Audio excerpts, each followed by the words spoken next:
God showed his great love for us by sending Christ to die for us while we were still sinners. Romans 5:8. Everything that Jesus did for you, he did out of love. The Bible says God made you to love you. The only reason you're alive is because you were made to be loved by God. If God didn't want you alive, your heart would stop instantly and you wouldn't even be breathing right now. God made you and wants you alive so he can love you and you can love him back.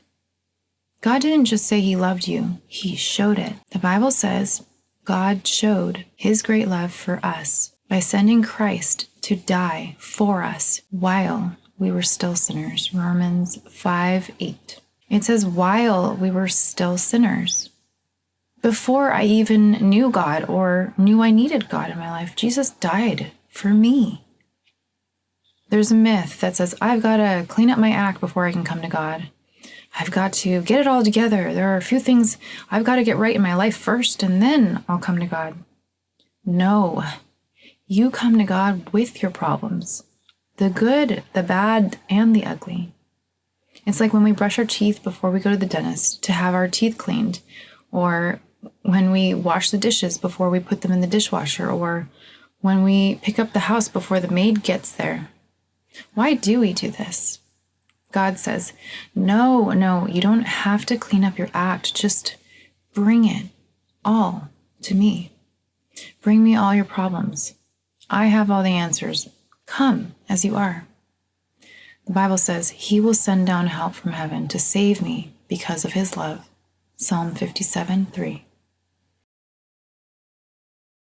That's what Jesus did on Easter.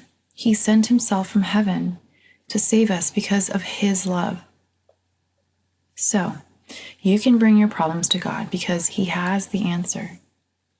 If you don't act on this news, then the death of Jesus Christ and his resurrection are wasted for you personally.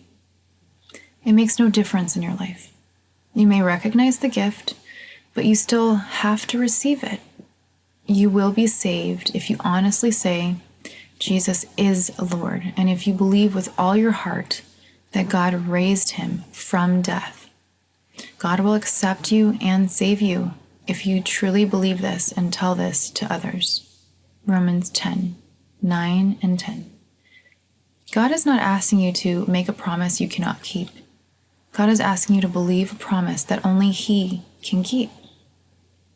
Talk it over. What do you need to let go of that you have been trying to clean up so you can approach God?